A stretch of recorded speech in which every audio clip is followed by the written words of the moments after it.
Hi, Karen. Hi, Ramona. In honor of Teaching Day this year and Tom Tobin's wonderful work on universal design for learning, I thought I would send you a sample syllabi with multiple modes of engagement. Instead of just sending you some documents, I wanted to send you a few documents, plus give you some context in this video, plus also exemplify the sort of work that we do with our students in offering multiple modes of engagement. So it's not unusual for FYS faculty to do this sort of thing that I'm doing with you right now, instead of just giving a reading, to engage in multiple different ways. So in the email that you're going to get a sample course calendar that will highlight skills, and you'll also get a sample syllabus. What's really important for me to emphasize to you both is developing a full-fledged syllabus is something we really want to do with all of the faculty together. One of the reasons Melissa and I have managed to run such coherent, consistent programming is that we collectively do things together, very much in the mode in which you lead, Karen, in the provost office, and I'm certain you lead in COE, Ramona. But anyway, I wanted to, at least in the meantime, to meet your request, give you a taste of how NAU 120A and any FYS program could be combined so that we have not only a highly functioning, highly engaged space of almost quasi-traditional learning with exceptional student success support.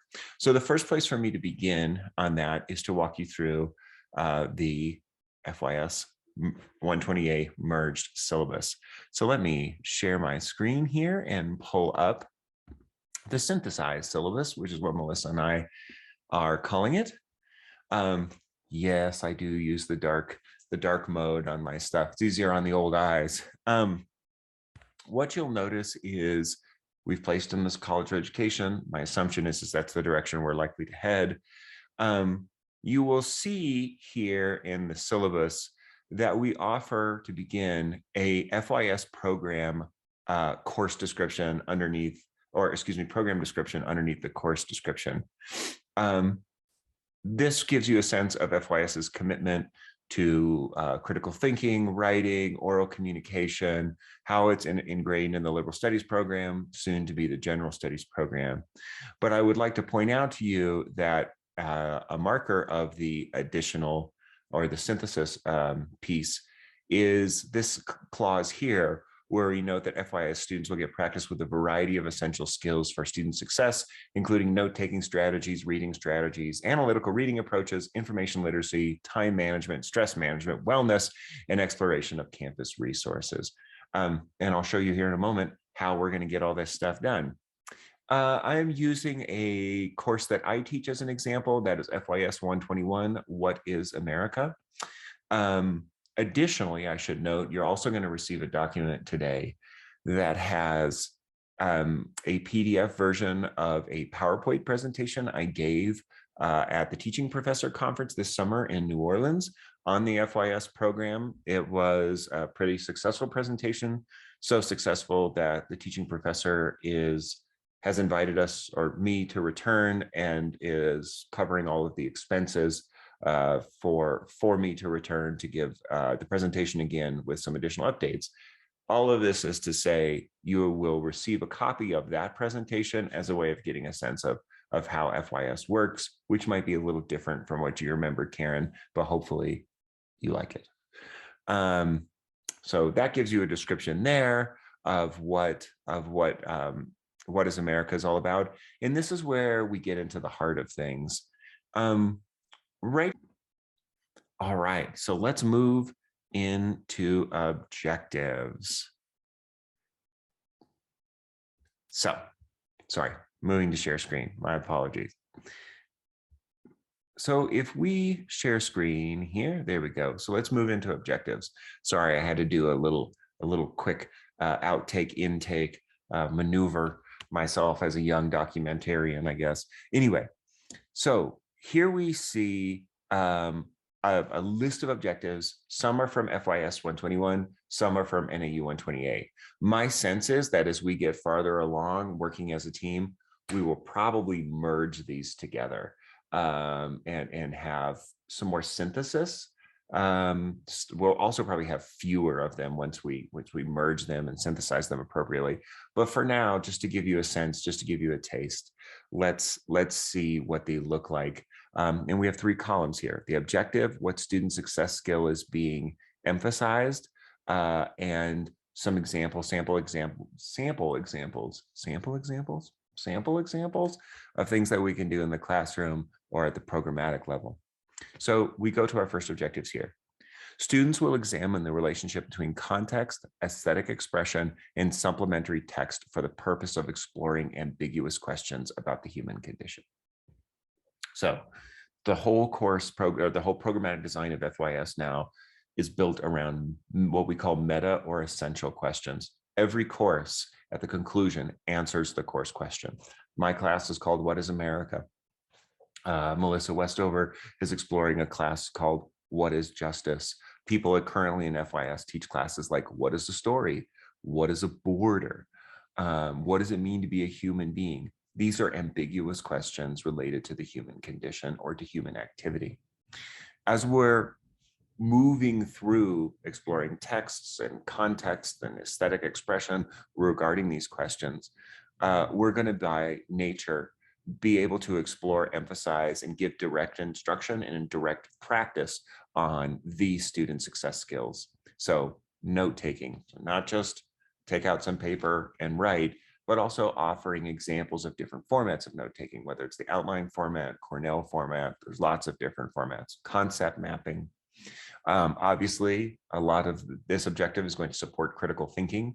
Some of the great work that Emily Monone has done in FYS is that we oftentimes think that we're teaching critical thinking, but unless we do it explicitly and methodically, our students don't know that they're doing critical thinking. So there's ways for us to emphasize that. And of course, as we're doing this sort of critical work, we're going to be engaging in analytical reading and annotation. Here in this far right column, you see some sample activities. In my class, What is America? We spend a lot of time talking about how we learn about what does it mean to be American, or what America is in the public education system. And so we read a speech written by James Baldwin called A Talk to Teachers, with the question of who does an American history education serve? It's a very accessible speech, but it's also a very rich speech. So it would be a great place to walk students through the time-honored tradition of engaging in marginalia. Marginalia is something that there's actually a great deal of resources and research available on how to do it well. Here's a resource from the University of Scranton that walks us through 2 different modes of engaging in marginalia. And you know, one is more sort of engaging in synthesizing or summarizing certain pieces. Others are being in dialogue with the piece and engaging prior knowledge. Anyway, you can explore this resource. It's a very, very good resource.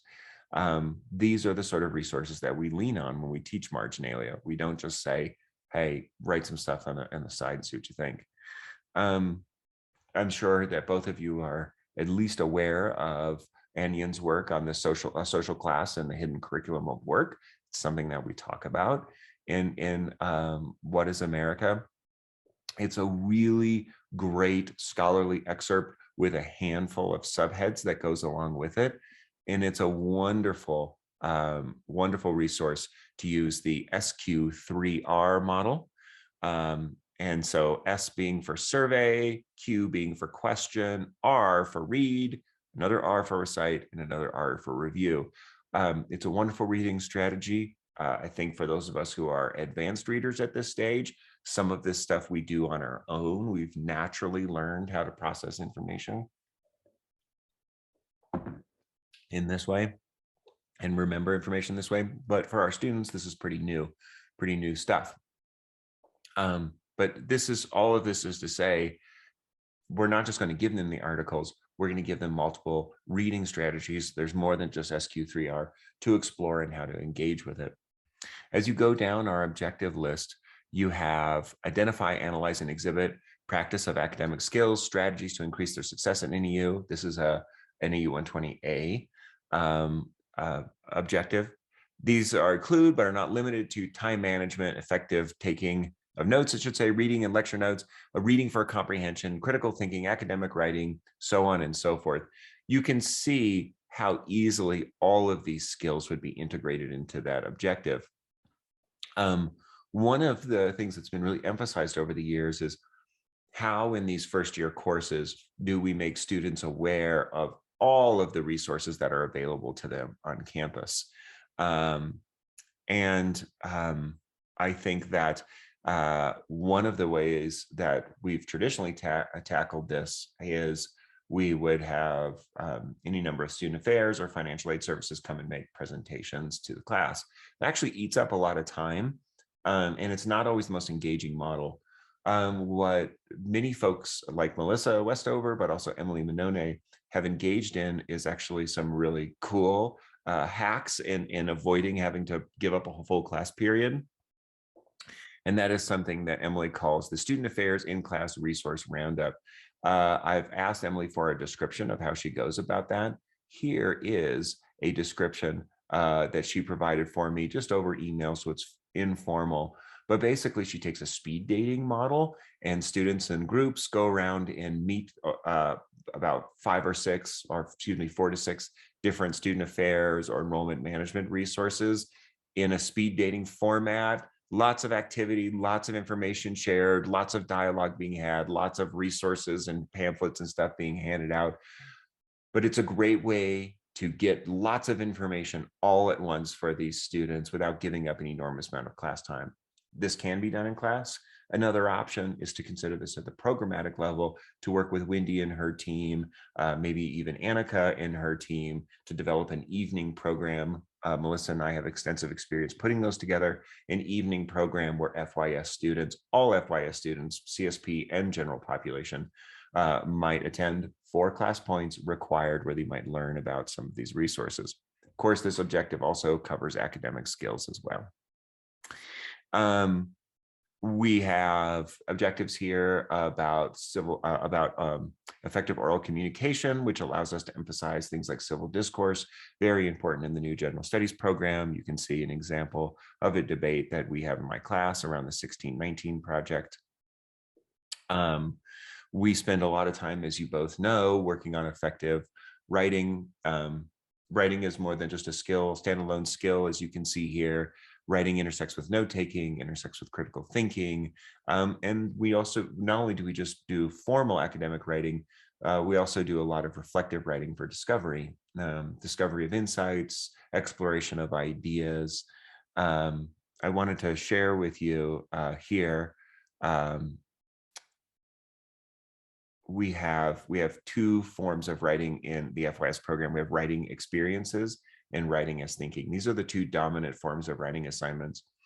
Think of writing experiences as the formal essays. We have about 3 a semester, but we call them an experience because we're emphasizing, drawing on the work of a scholar named John Warner, we're emphasizing that an essay is not a standalone expression. It is an culminating experience, and that when we're writing our essay for midterm or whatever, that all the writing you did before that, all the dialogue you did before that is captured in that experience. And really your final piece of writing, your formal piece of writing, is the culmination of an extended experience. It's a way of reframing writing and rethinking writing in a way where it feels and is experienced by the student as less disjointed and more comprehensive. We have great success with it so far. I've clicked here, or I've developed a hyperlink. You can see our fall 2021 student surveys if you wish. From our students, we do these every semester to capture what's going on in our classes. So you can see like who's in our classes. We ask all kinds of questions about how things are working. But if you go down to questions, my apologies if this is making you seasick. Questions starting at 8, we ask about the quality of the writing is thinking. So, writing is thinking exercises are helpful. You see that 50% strongly agree, 36% agree. And so we have 86% of our students are have a positive perspective of these writing assignments, 10% neutral. Only 3 students out of the 300 strongly disagreed. Only 8 students of the 300 plus surveyed disagreed. So we have a significant amount, 172 of, of over 300 students strongly agreed on the quality of this and the importance of it. Strengthening the writing skills. You have the survey, so you go through it as you like. But you can see that we had even a stronger rating for our writing experiences. Those are our formal essays. So we know that, at least from the student perspective, these things are really valuable to them. I just received this from Jacob Lessandrini yesterday. This is a student response from one of his writing as thinking exercises. Writing as thinking exercises are the weekly writing assignments. We call them writing as thinking because we're emphasizing to them that writing is where we do a lot of our processing. Anyway, this seems like shameless self-promotion, but it's not intended. We have a student who took my FYS class last fall, wanted to take another one this spring. Jacob asked the question, tell me about your experience as a writer. The student said, last semester I had Canning's class. That class helped me learn my way around writing, what works best for my writing process, and so much more. I love the control and the time I had to be able to make my writing mine. Some of my best work has been in that class, which isn't saying much because my essays need a lot of work, but definitely better than high school, where I had to use the 5-paragraph process in a short span. This is not an uncommon expression. You're going to see it across all of our programs. Anyway, I don't want to walk through every single one of these because I don't want this video to be 45 minutes long, but I wanted to give you a sense of how to read this, how to look at this. Oh, I guess I could click on one more. This is an NAU 120A objective: distinguish the culture of and expectations of higher education, and recognize and set realistic goals for learning and success in that culture. Generally, what's connected to that is, what are your expectations for yourself? Where are you going with career? Something that we've had a lot of success with that was unfortunate, a lot of success with in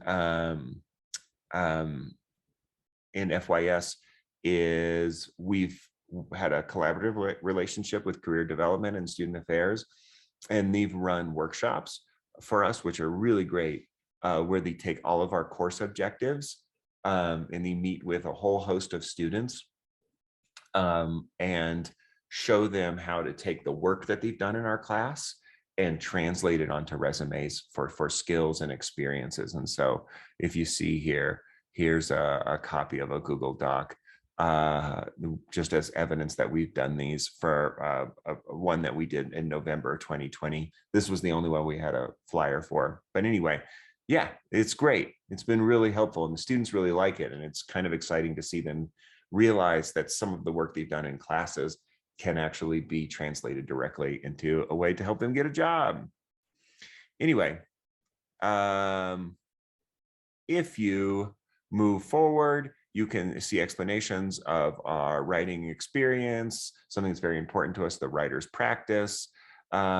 Moving on, descriptions of different writing experiences. We also have something we're really proud of in FYS, and that's the visitor scholars model. So that's where we bring in folks who are not in FYS and ask and have a dialogue with them about how, given their disciplinary background, they would tackle the question of what is America. So for example, this year or this spring, I have an